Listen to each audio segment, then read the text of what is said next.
Alors bonjour et bienvenue dans le podcast du CHU de Rouen. Nous accueillons aujourd'hui une patiente suivie au CHU pour un cancer du col de l'utérus. Razeka, bonjour. Bonjour. Alors, est-ce que vous pouvez nous expliquer comment vous avez découvert votre cancer ? En fait, j'ai eu quelques symptômes, donc des saignements. Et du coup, j'ai décidé de consulter mon gynécologue. Et par la suite, il m'a fait un frottis qui est revenu positif. Et ensuite, j'ai dû faire une colposcopie, donc une biopsie, pour voir un petit peu où j'en étais. Et par la suite, j'ai subi une conisation. Qu'est-ce que c'est ? Avant tout, la biopsie, elle est revenue donc aussi positive. Et il y avait une suspicion de pré-cancer. Donc, suite à ça, le gynécologue m'a proposé de faire une conisation. Donc, une conisation, c'est en fait, on enlève un petit bout du col, toute la partie malade en fait du col. Et c'est une opération qui se fait en ambulatoire. Donc, on rentre le matin et on ressort le soir. Il y a une petite anesthésie locale, donc c'est pas douloureux. Et voilà. Donc après, suite à ma conisation, ce qu'ils m'ont enlevé est parti en analyse. Ouais. Et du coup, c'est revenu positif et cancéreux en fait. Donc j'étais déjà à un stade avancé. Donc voilà, mon gynécologue m'a annoncé la nouvelle et après ça a été assez rapide. Parce que 2 jours après, j'ai eu rendez-vous donc, au CHU à la maison du sein et du pelvis avec le docteur Perrin. Et les choses se sont enchaînées parce que j'ai eu d'autres examens. Et... Qu'est-ce que vous avez eu comme examen complémentaire ? Alors après, j'ai eu un IRM et un PET scan pour voir exactement où j'en étais au niveau du stade. Donc ces examens-là, je les ai passés au centre Becquerel, donc juste à côté. Et suite à ça, il y a l'attente aussi après ces examens-là. Et, c'est long l'attente ? Ça a été à peu près 3 semaines. C'est long, oui. Oui, c'est long dans cette situation. Oui, c'est long parce que c'est vrai que on a peur aussi. Enfin, on n'est pas forcément.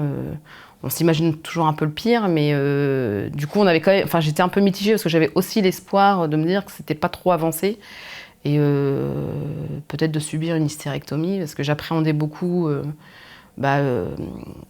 tout ce qui est chimiothérapie et radiothérapie.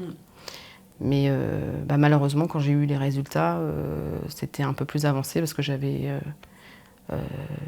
des ganglions qui étaient touchés. Donc, du coup, c'était un protocole de chimiothérapie et de radiothérapie qui était prévu, avec aussi de la curithérapie. Et avant tout ça, j'ai subi un curage lombo-aortique. Donc, ils m'ont enlevé... Faut m'expliquer tout ça, là. Je comprends rien. En fait, le docteur Perrin m'a opéré. Elle a enlevé les ganglions, des ganglions lymphatiques qui étaient... Donc ça, c'était la première étape ? Oui, ça, c'était la première étape. Et donc, suite à cette opération-là, peut-être 15 jours, 3 semaines après, là, j'ai commencé le protocole de soins à Becquerel. D'accord. Chimio et radiothérapie sur un cycle de 5 semaines. Donc, radiothérapie tous les jours et chimiothérapie 1 fois par semaine. D'accord. C'est lourd, quand même. Oui. Oui, c'est un traitement qui est... on est malade, de toute façon, on ne se sent pas forcément bien. Et plus on avance dans le traitement, plus c'est compliqué. Mais après, voilà, il faut se battre quand même, parce que on a envie de s'en sortir. Et voilà, ça a été un peu compliqué, c'est vrai. Mais moi, ce qui a été le plus difficile pour moi à vivre, ça a été vraiment la curithérapie. Ça a été très compliqué, parce qu'on est alité et... on ne bouge pas du tout pendant 4 jours et ça a été très compliqué. À vivre, d'être comme ça, de se sentir bloqué comme ça dans un lit, pas de visite. C'est très, très... On est isolé, on est dans un service... les infirmières ont été super gentilles, on est très bien pris en charge. Mais c'est compliqué. On arrive en bout de course en plus, donc, parce que c'est à la fin c'est après la radiothérapie externe et la chimio, donc c'est vrai que c'est un peu compliqué. Et du coup, l'objectif, je vois pas trop ce que c'est en fait. Du coup, en fait, c'est des rayons mais en interne. D'accord. Et la radiothérapie, c'était en externe à Becquerel. D'accord. Et donc la curithérapie, ça se fait sur le centre François Baclès à Caen. D'accord. Ok. Donc voilà, c'était le protocole qu'on m'a proposé qui a bien marché parce que pour l'instant, je me porte bien.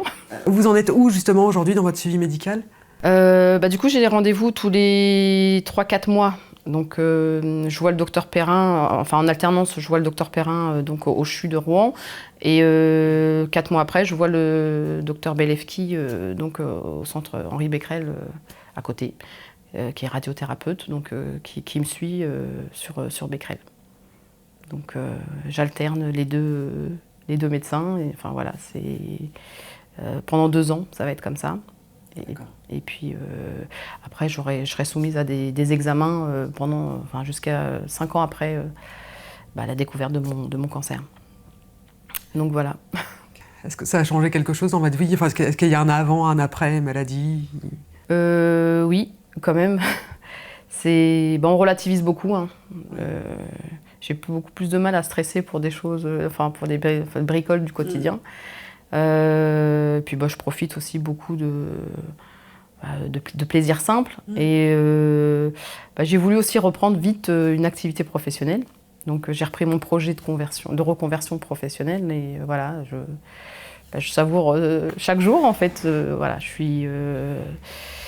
Après, il y a toujours la crainte de se dire est-ce que ça va récidiver ou pas. Ça, c'est vrai que ça reste dans un coin de la tête, mais voilà, j'essaie de rester positive et puis d'aller de l'avant en fait. Vous êtes une battante. Je sais pas, mais bon, enfin voilà, j'ai fait de mon mieux et puis voilà, ça a marché et puis enfin voilà, j'ai vraiment été très bien accompagnée, suivie, rassurée, reboostée quand il fallait, donc voilà, ça aide aussi. Ouais. Il y a un suivi psy au CHU du coup dans ce cadre ? Oui, il y a des soins supports. Moi personnellement, j'étais très entourée par ma famille, donc j'ai pas ressenti forcément le besoin de consulter. Au niveau psychologique. Mais il y a d'autres soins supports. La socio-esthéticienne, j'ai pu faire une séance, ça m'a fait du bien, un petit massage pour se détendre aussi. J'ai vu la diététicienne, parce que c'est vrai que le traitement est lourd et du coup, on mange peu, hein, on a du mal, on est nauséeux, enfin on se sent vraiment pas bien du tout. Donc ça, c'est les soins supports que j'ai pu avoir. Et j'ai consulté aussi, après le traitement, pour reprendre le sport. Voilà, parce que c'était un de mes objectifs, du coup, de reprendre le sport. Voilà, après, pour pouvoir aussi reprendre tout doucement et bénéficier de séances adaptées, en fait. Parce que j'étais vraiment assez fatiguée après le traitement. Donc oui, il y a des soins supports et c'est bien aussi de les utiliser selon ce qu'on a besoin en fait. Donc, et est-ce qu'il y aurait un message que vous voudriez faire passer au regard de votre expérience ? Bien faire ses frottis régulièrement pour les femmes, surtout quand on dépasse, je pense, la quarantaine. Et puis vacciner ses enfants, que ce soit des garçons ou les filles.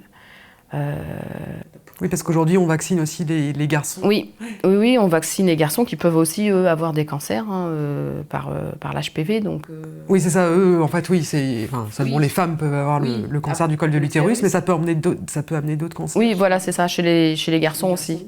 Et puis, pour aussi briser cette chaîne de transmission à un moment aussi. Donc, voilà, c'est ça. Donc, il y a des vaccins qui existent. Je pense que c'est important de pouvoir protéger ses enfants, en fait, que ce soit les garçons ou les filles. Vous avez des enfants ? Oui, 2, un garçon et une fille. Et ils sont tous les 2 vaccinés, donc voilà. Ouais. Non, c'est important. Ok. Bon. Je vous remercie beaucoup pour votre témoignage. Je vous en prie. Merci à vous. Et à bientôt pour un prochain podcast.